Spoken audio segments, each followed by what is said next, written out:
বিসমিল্লাহির রহমানির রহিম। দেশপ্রেমিক বাংলাদেশি দেশে বিদেশে যে যেখানে আছেন, আসসালামু আলাইকুম। বিপ্লবী ছাত্র জনতার নির্বাচিত উপদেষ্টার সরকারের প্রতি আমার একটা অনুরোধ। আপনাদের সার্বক্ষণিকভাবে মনে রাখতে হবে যে বিপ্লবী ছাত্র জনতার এবং শিশুর রক্তে এই দেশ কিন্তু স্বাধীন হয়েছে প্রাথমিকভাবে ভারতের কাছ থেকে, তারপরে স্বৈরাচারী শেখ হাসিনার কাছ থেকে। এটা কিন্তু মনে রাখতে হবে আপনাদেরকে। প্রতিটা কথায়, প্রতিটা সিদ্ধান্তে নেওয়ার আগে, প্রতিটা চিন্তা ভাবনার আগে আপনাদেরকে মনে রাখতে হবে এই বিপ্লবী ছাত্র জনতা বাংলাদেশকে স্বাধীন করেছে ভারতের কাছ থেকে, তারপরে স্বৈরাচারী হাসিনার কাছ থেকে। সুতরাং ভারতের সাথে কোনো সরাসরি যোগাযোগে বা কোনো বন্ধুর সুরে কথা বলার আগে নিজের থেকে আগ বাড়িয়ে মোদির মতো একটা মুসলমান খুনি, হত্যাকারী এবং একটা সন্ত্রাসীর সাথে যোগাযোগ করার আগে আপনাকে ভাবতে হবে যে এই মোদির নেতৃত্বে ভারত বাংলাদেশের উন্মুক্ত শত্রু। গত 53টা বছর ধরে ভারত বাংলাদেশকে নিয়ে ষড়যন্ত্র করে গেছে। তার পরবর্তীতে গত 15 বছর যাবৎ স্বৈরাচারী শেখ হাসিনার মতো একটা নীতিহীন, নীতিবিবর্জিত, একটা চরিত্রহীন মানুষকে সে একটা দানবে পরিণত করেছে, বাংলাদেশকে ধ্বংস করে ভারতের ম্যাপে প্রবেশ করানোর জন্য। বাংলাদেশের সার্বভৌমত্ব, স্বাধীনতা সব হরণ করেছে এই ভারত স্বৈরাচারী শেখ হাসিনার মাধ্যমে। সেই ভারতের সাথে শুধু তাই নয়, এই গণহত্যাকারী স্বৈরাচারী শেখ হাসিনাকে এই ভারতের মাটিতেই কিন্তু বাংলাদেশের বিরুদ্ধে গিয়ে ভারতের মাটিতে স্থান দিয়েছে। এবং সেই ভারতের মাটিতে বসেই স্বৈরাচারী শেখ হাসিনা বাংলাদেশের এই বিপ্লবী ছাত্র জনতার সরকারকে এবং দেশকে ভারসাম্যহীন করার ক্রমাগত চেষ্টা করে যাচ্ছে। তারপরেও আপনারা কি করে মোদির সাথে বা ভারতের সরকারের সাথে কথা বলেন? হ্যাঁ, কথা বলবেন শুধুমাত্র, গতকালকে লাইভ আমি ব্যাখ্যা করেছি, কথা বলবেন তখনই যখন আমাদের সকল শর্ত মেনে নিয়ে মাথা নিচু করে আমাদের সাথে সম্মানের সাথে আমাদেরকে সম্মান দেখিয়ে কথা বলতে আসবে। আর যদি তা না করেন তাহলে আপনারা এই রক্ত ঝরানো শিশু ছাত্র জনতার রক্তকে আপনারা অপমান করবেন। আপনারা বিপ্লবী চেতনাকে ছোট করে দেখবেন এবং অপমান করবেন।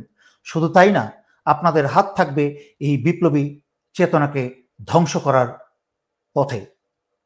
তাই আমি অনুরোধ রাখছি প্রত্যেকটি উপদেষ্টার প্রতি, আপনারা আমার থেকে বয়সে, জ্ঞানে, গুণে সব কিছুতেই বড়, কিন্তু যদি দেশপ্রেমের দিক থেকে ভীষণ কঠিন না হন, আত্মসম্মানের দিক থেকে যদি ভীষণ কঠিন না হন, তাহলে কিন্তু পথে পথে ভুল করে যাবেন। আর এই মুহূর্তে বাংলাদেশের এই করুণ অবস্থায় 15 বছরের স্বৈরাচারী শেখ হাসিনা এবং ভারত মিলে দেশের যেই ভয়ঙ্কর অবস্থা করেছে, সেই অবস্থায় আপনারা ভুলের পর ভুল করে দেশকে আরো অন্ধকারে ঠেলে দিবেন। আমি কাউকে ছোট করে বলছি না, আপনারা এক একজন বড় বড় সংস্থা, বড় বড় জায়গায় কাজ করেছেন, কিন্তু বাংলাদেশের এই করুণ অবস্থায় যেই নেতৃত্বের, যেই গুণাবলীর প্রয়োজন, তা কিন্তু একটা অন্য মাত্রার ব্যাপার। তার সাথে আপনারা অতীতে যা করেছেন, যত বড় ব্যাংক, যত বড় এনজিও, যত জেনারেলি হয়ে থাকেন না কেন, বর্তমানের যে প্রয়োজন নেতৃত্বের, তার সাথে আপনাদের নিজস্ব আগের বা বর্তমানের প্রফেশনের আসমান আর জমিন পার্থক্য। আপনাদেরকে তাই আলোচনার মাধ্যমে যারা সবাইকে নিয়ে বুঝে শুনে প্রত্যেকটা পদক্ষেপ নিতে হবে, যেন কোনো ফাঁদে না পড়েন। আমি দেখছি যে প্রধান উপদেষ্টার উপরে ভারত চাপ সৃষ্টি করছে। ভারত বাংলাদেশের ছাত্র জনতার কাছে পরাজিত হয়ে এখন তার দাদা যুক্তরাষ্ট্রের কাছে গিয়ে মায়াকান্না করছে। যুক্তরাষ্ট্রের কাছে গিয়ে মায়াকান্না করছে ভারতকে বাঁচানোর জন্য।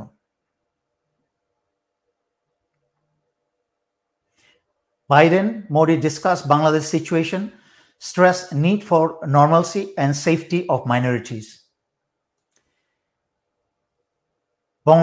বর্তমানে মোদি দাদার সাথে জো বাইডেনের সাথে যে নিজেই পরন্ত মানে ডুবন্ত নিজেই গেছে, এই যুক্তরাষ্ট্র তো নিজেই দুনিয়ার নেতৃত্ব হারিয়ে ফেলেছে, এখন তাকে আর কেউ মূল্যায়ন করে না। তারপর আবার জো বাইডেন নিজেরও মাথা ঠিক নাই, চলতে চলতে রাস্তা ভুলে যায়, কথা বলতে ভুলে যায়, স্মৃতি বিভ্রমে ভুগছে বা ডিমেনশিয়াতে সাফার করছে, যাকে ট্রাম্পের সামনে সারা দেশ হাসাহাসি করেছে যার কথা শুনে, সেই জো বাইডেনের কাছে গিয়ে হাজির হয়েছে, মায়া কান্না করছে যে ও ভাই একটু একটু ইউনূস স্যারকে একটু বলে দেন না, ইউনূস স্যারের সাথে তো আপনাদের ভালো সম্পর্ক, ইউনূস স্যার তো আমাদের কোনো কথা শুনছে না, ওই বাংলাদেশের ছাত্র জনতাকে তো আমাদের ভীষণ ভয় লাগে, ইউনূস স্যারকে আপনি একটু বলেন যদি শুনে। তার সাথে একটু গুড় লাগানোর চেষ্টা করলো। গুড়টা কি ছিল? যে হিন্দু মাইনরিটি বা হিন্দু সংখ্যালঘুদেরকে যেন নিরাপত্তা নিশ্চিত করা হয়। অথচ এই মোদি হচ্ছে গুজরাতের মুসলিম হত্যাকারী, 2200-র উপরে মুসলিম হত্যা করেছে শুধু এক জায়গায়। শুধু তাই নয়, সে ক্ষমতা নেওয়ার পর থেকে সারা ভারতে যেখানেই গরুর মাংস খাওয়া তো দূরের কথা, কারোর কাছে গরুর মাংস আছে এইটা শুনে গিয়েও সেই মুসলমানকে, ক্রিশ্চিয়ানকে মেরে ফেলেছে পিটিয়ে। এত এই জঙ্গি মোদির অনুসারী আরো যারা উগ্র জঙ্গি হিন্দুরা আছে, তারা ভারতকে নিজেরাই ভেঙে দিচ্ছে, অন্য কারোর ভাঙার প্রয়োজন হবে না। শুধু তাই নয়, এই মোদি গিয়ে মায়া কান্না করেছে যে আমরা তো কোয়াড করেছি, এই কোয়াডে বাংলাদেশকে অংশগ্রহণ করতে বলেন। আমি আমার ভিডিও লম্বা হয়ে যাবে এইসব ব্যাখ্যা করতে গেলে, কোয়াড কি তাও সংক্ষেপে বলে দিচ্ছি। কোয়াড হচ্ছে যুক্তরাষ্ট্র, ভারত, অস্ট্রেলিয়া এবং জাপান, এই 4টা দেশ মিলে চীনের বিরুদ্ধে একটা সামরিক শক্তি তৈরি করার একটা চেষ্টা। এবং সেখানে এই মোদি চাইছে যদি যুক্তরাষ্ট্রকে বলে, যেহেতু ডক্টর ইউনূসের সাথে যুক্তরাষ্ট্রের ভালো সম্পর্ক,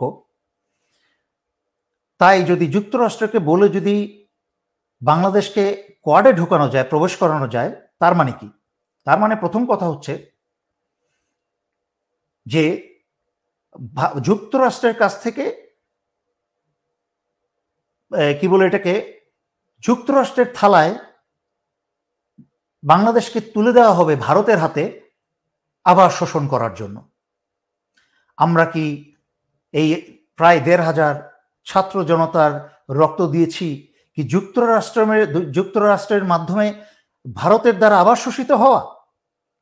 ভারত থেকে দেশকে এতগুলা রক্ত দিয়ে, এতগুলা তাজা প্রাণ দিয়ে কি আবার যুক্তরাষ্ট্রের মাধ্যমে ভারত দ্বারা শোষিত হতে কি আমরা আবার পরাধীনতা নিতে যাচ্ছে এই কোয়াডে অংশগ্রহণ করে? না, কোনো মূল্যের বিনিময়ে না। তাই উপদেষ্টা মণ্ডলীর উদ্দেশ্যে বলছি, বিশেষ করে প্রধান উপদেষ্টার প্রতি বলছি, আমি জানি আপনি নোবেল প্রাইজ পেয়েছেন, আমি জানি যুক্তরাষ্ট্রের প্রাক্তন এবং বর্তমান প্রেসিডেন্টদের সাথে, অন্যান্য দেশের রাষ্ট্রপ্রধানদের সাথে আপনার ভালো সম্পর্ক, কিন্তু মনে রাখবেন বাংলাদেশ এবং বাংলাদেশের জনতার স্বার্থ আপনার নোবেল প্রাইজ, আপনার যুক্তরাষ্ট্র বা অন্য রাজাবাদশার সাথে সম্পর্কের চেয়ে অনেক ঊর্ধ্বে। তাই বাংলাদেশ এবং বাংলাদেশের জনতার স্বার্থকে সবার আগে দেখবেন। কোনো মূল্যের বিনিময়ে তার জন্য যদি আপনাকে নোবেল প্রাইজ ফেরত দিয়ে দিতে হয়, দিয়ে দিবেন, তবুও ভুলেও কিন্তু কোয়াডের দিকে পা বাড়াবেন না। দ্বিতীয় ভয়ঙ্কর বিপদ হচ্ছে, কোয়াডে যাওয়ার প্রশ্নই আসে না কেন। আমাদের স্বৈরাচারী শেখ হাসিনার সময় এবং পূর্বেও চীনের সাথে আমাদের সামরিক সম্পর্ক ছিল আগেও। বিশেষ করে গত 15 বছরে স্বৈরাচারী শেখ হাসিনা উন্নয়নের নামে চুরি করতে চীনের কাছ থেকে প্রচুর ইনভেস্টমেন্ট এনে তার অর্ধেক টাকাই তার পরিবার এবং তার আওয়ামী লীগ চোর বদমাশ মিলে এই টাকা চুরি করে দেশের বাইরে নিয়ে গেছে। এবং এই কোয়াডের নাম শুনে কিন্তু বেশি দিন আগে না, গত মে মাসেই চীন হুমকি দিয়েছে বাংলাদেশকে যে কোয়াডে জয়েন করলে কিন্তু, সোজা কথা ভদ্র ভাষায় বলে দিয়েছে, খবর আছে। আর এই খবর আছে অর্থের কিন্তু গভীর অন্তর্নিহিত অর্থ আছে। সেখানে ইনভেস্টমেন্টের ব্যাপার আছে, অনেক প্রজেক্টে অনেক জায়গায় পার্টনারশিপের ব্যাপার আছে, মিলিটারির সাথে অনেক পার্টনারশিপের ব্যাপার আছে। সেখানে বাংলাদেশে কিন্তু ভয়ঙ্কর বিপদে পড়বে। আমরা তা করার মতো বোকামি করতে পারি না। একটা জিনিস মনে রাখতে হবে, উপদেষ্টা মণ্ডলী এবং বিপ্লবী ছাত্র পরিষদ, আমাদের সিদ্ধান্ত আমাদেরকেই নিতে হবে, আমাদের সম্মান এবং মাথা উঁচু করে, বুক উঁচু করে, আমাদের স্বার্থ চিন্তা করে। আমরা এমন সম্পর্ক রাখবো, চীন এবং যুক্তরাষ্ট্রের কারোর সাথেই শত্রুতা তৈরি করব না। আমরা উভয় পক্ষকে ম্যানেজ করে চলতে হবে, কিন্তু বাংলাদেশ ফার্স্ট, বাংলাদেশ সবার প্রথম, তারপরে চীন যুক্তরাষ্ট্র। কিন্তু ভারতের কোনো খানা নেই এখানে, ভারতের কোনো স্থান নাই। ভারত, তুমি ছাগলের 3 নাম্বার বাচ্চা, তুমি পিছনে থাকো। তোমার বাংলাদেশিদের কাছে কোনো মূল্য নাই, 2 পয়সার মূল্য নাই। তুমি ছাগলের 3 নাম্বার বাচ্চার চেয়ে অধম। যে চীন এবং যুক্তরাষ্ট্র ছাগলের মায়ের দুধ খাওয়ার জন্য ব্যস্ত, আর ভারত ছাগলের 3 নাম্বার বাচ্চার মতো খালি লাফাচ্ছে কোনো দুধ খাওয়ার জায়গা না পেয়ে। সেইটা হচ্ছে ভারত। ছাগলের 3 নাম্বার বাচ্চা, এই বিপ্লবী ছাত্র জনতা এদেরকে ঝেঁটিয়ে বিদায় করেছে। ভারতের ভণ্ডামি দেখেন, একদিকে সামরিক শক্তি হিসাবে কোয়াডে জয়েন করেছে চীনের বিরুদ্ধে, আবার আরেক দিক দিয়ে অর্থনৈতিক সঙ্গ বা শক্তি ব্রিক্সে জয়েন করেছে চীনের সাথে। মুনাফিকিটা দেখেন, পরস্পর সাংঘর্ষিক একটা ব্যাপার।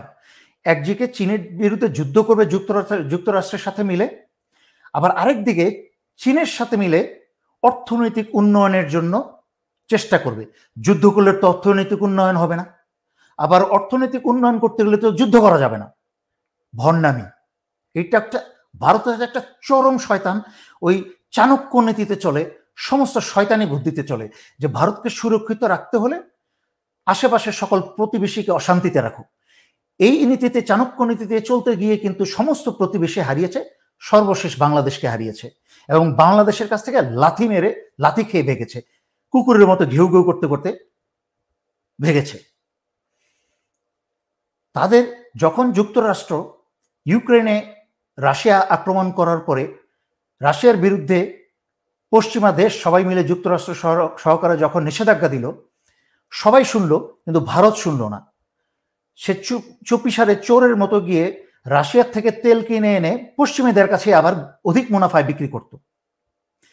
যুক্তরাষ্ট্রের কোনো নিষেধাজ্ঞা মানে নাই। এখন বাংলাদেশের এই পরিবেশটাকে আবার যুক্তরাষ্ট্রের মাধ্যমে বাংলাদেশকে চুষে খাওয়ার জন্য সে দৌড়ে চলে গেছে ইউক্রেনে, যুক্তরাষ্ট্রকে খুশি করার জন্য। সুতরাং আমাদেরকে চারিদিকে চোখ কান খোলা রাখতে হবে। আরেকটা জিনিস মনে রাখতে হবে, অত্যন্ত গুরুত্বপূর্ণ, ছাত্র, বিপ্লবী ছাত্র জনতা, বাংলাদেশের সাধারণ মানুষ, দেশপ্রেমিক বাংলাদেশি, এবং সর্বোপরি এই উপদেষ্টা মণ্ডলীকে, যে যুক্তরাষ্ট্র যেই দেশেই হাত দিয়েছে, সেটা প্রতিরক্ষার নামে হোক, উন্নয়নের নামে হোক, সেই দেশকে কিন্তু 200 বছর পিছনে ফেলে দিয়েছে, একদম আদিম যুগে, পাথর যুগে পাঠিয়ে দিয়েছে। এই ইরাকের অবস্থা দেখেন, কোথায় নিয়ে গেছে বসরার গোলাপের ইরাককে। এই সিরিয়ার অবস্থা দেখেন, লিবিয়ার অবস্থা দেখেন, এই আফগানিস্তানের অবস্থা দেখেন। এমনকি এই বদমাইশ ভারত 2001 সালে কিন্তু যুক্তরাষ্ট্রকে, ভারতের মাটি ছেড়েছিল যুক্তরাষ্ট্রের বেস করে আফগানিস্তানে আক্রমণ করে মুসলমান হত্যা করার জন্য। আর এখন সে আসে বড় বড় মিথ্যা প্রপাগান্ডা ছড়িয়ে, হিন্দুদের উপরে আক্রমণের মিথ্যা খবর ছড়িয়ে, মিথ্যা ছবি দিয়ে মাইনরিটি প্রোটেকশনের মায়া কান্না করছে। সুতরাং আমাদের সাথে, ভারতকে যদি কোনোদিন আমাদের সাথে কোনো প্রকার বাণিজ্যিক কোনো চুক্তি করতে হয়, মাথা নিচু করে আমাদেরকে সালাম দিয়ে, আমাদের সকল শর্ত পূরণ করে ওইখানে বসো, তুমি ওইখানে বসো, ব্যাক বেঞ্চে বসো। অন্যান্য দেশের সাথে উন্নয়নের আলাপ আলোচনা, দ্বিপাক্ষিক আলোচনা শেষ হওয়ার পরে সবার শেষে ভারতের সাথে আলোচনা হবে। তোমাদের গায়ের থেকে গন্ধ যখন বন্ধ হবে, তোমাদের গায়ের নোংরা গন্ধ যখন বন্ধ হবে, তোমাদের নোংরা চরিত্র যখন বন্ধ হবে, তখন তোমাদের সাথে আলোচনা করার চিন্তা করব আমরা। সেই রকম দেশপ্রেম রাখেন, মাথা উঁচু করে কথা বলেন, আত্মসম্মান রেখে কথা বলেন, নাহলে এই বিপ্লবকে আপনারা ধ্বংস করে দিবেন। মনে আছে আসামের উলফা নেতা অনুপ চেটিয়াকে, অনেকেই হয়তো ভুলে গেছেন।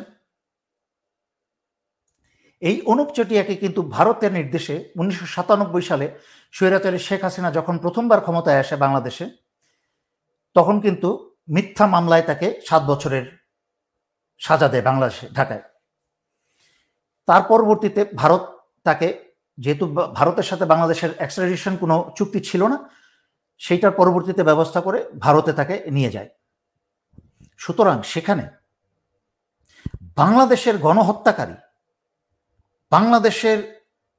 বাংলাদেশের দেশদ্রোহী, বাংলাদেশ ধ্বংসকারী এবং ভারতে বসে বাংলাদেশকে ভারসাম্যহীন করার জন্য যেই দেশদ্রোহী হাসিনাকে ভারতের মাটিতে রেখে বাংলাদেশে ফেরত না পাঠিয়ে ভারতের সাথে কোনো আলোচনা নয়। আমি তাই বলছি, আপনারা বিপ্লবী ছাত্র জনতা, তোমরা চোখ রাখবে, কোনো উপদেষ্টা যেন কেউ যেন আগ বাড়িয়ে মোদির সাথে বা ভারতের সাথে কথা বলতে না যায়। দিল্লির মিশনের, বাংলাদেশের দূতাবাসের কেউ যদি কথা বলতে চায়, তাদেরকে সচিব লেভেলে যেন কথা বলা হয়, কোনো উপদেষ্টার সাথে যেন কথা বলার সুযোগ তারা না পায়। এদেরকে ব্যাক বেঞ্চার তৃতীয় শ্রেণীর মানুষের মতো এদের সাথে ব্যবহার করতে শুরু করতে হবে। গোলামীর মনোভাব ত্যাগ করতে হবে। বাংলাদেশি গোলামীর চরিত্র এবং মনোভাব ছেড়ে দিতে হবে। এবার হারালে আর ফিরে আসার, আর ফিরে পাওয়ার কোনো সম্ভাবনা নাই।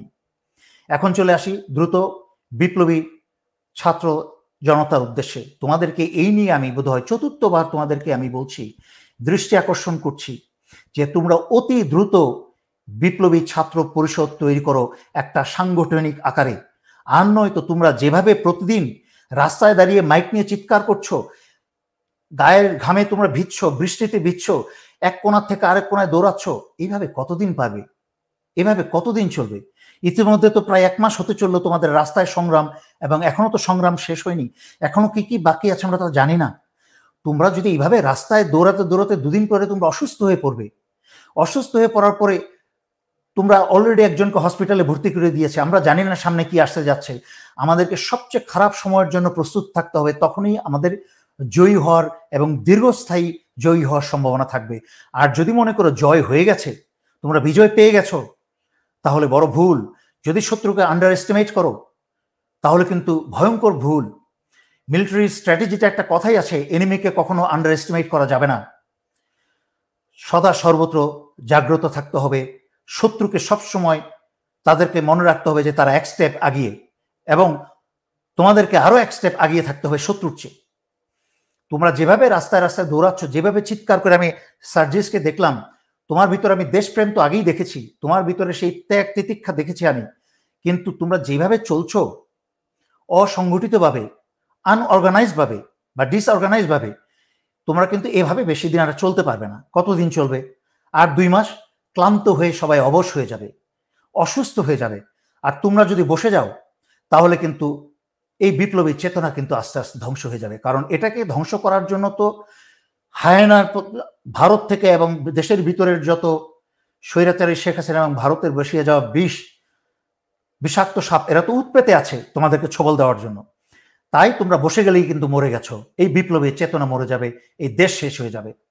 তাই আমার কথাটা শোনো, আল্লাহর ওয়াস্তে তোমরা বিপ্লবী ছাত্র পরিষদ তৈরি করো, একটা ব্যানার আকারে, একটা আনুষ্ঠানিক এবং প্রাতিষ্ঠানিক রূপ দিয়ে।